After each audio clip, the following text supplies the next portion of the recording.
ఎన్ని చీరలు కట్టినా ఎటువంటి వెరైటీ కట్టినా బాందిని చూసేసేటప్పటికి ఆడవారికి మనసు దోచుకుంటుందండి.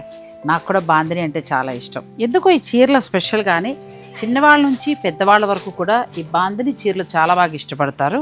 ఇవన్నీ కూడా హ్యాండ్ బాందిని. ఎంత బాగున్నాయో saris. Vijay brothers JNTU metro station దగ్గర ఉన్న స్టోర్లో ఈ శారీస్కి సంబంధించిన స్పెషల్ కలెక్షన్ షూట్ చేస్తున్నాను. కలర్స్ చాలా బాగున్నాయండి. ఎంత నుంచి ఎంత వరకు ఉన్నాయి? ఇది 4000 చేంజ్, 5 నుంచి 6, 7 అలా ఉన్నాయి. అచ్చా, అంటే 4 నుంచి స్టార్ట్ అయ్యి మనకి డిజైన్ బట్టి మారుతూ వెళ్తాయి. కానీ కలెక్షన్ ఎంత బాగుందండి. మీరు ఏ బడ్జెట్ కావాలంటే ఆ బడ్జెట్లో తీసుకోవచ్చు. కలర్స్ కూడా చాలా బాగున్నాయండి. ఇవన్నీ కూడా హ్యాండ్ బాందని చిన్న కంచి బోర్డర్ తోటి బ్యూటిఫుల్గా ఉన్నాయి శారీస్. ఏ వయసు వారికైనా కూడా చాలా బాగుంటాయి. విజయ్ బ్రదర్స్లో ఈ శారీస్కి సంబంధించి స్పెషల్ షూట్ చేస్తున్నాను. ఆ వీడియోని డిస్క్రిప్షన్లో ఇస్తాను కాబట్టి మీరు చక్కగా చూసుకోండి. స్టోర్ని విజిట్ చేస్తే చాలా బాగుంటుంది. కుదరలేదా ఆన్లైన్ ద్వారా బుక్ చేసుకోవచ్చు.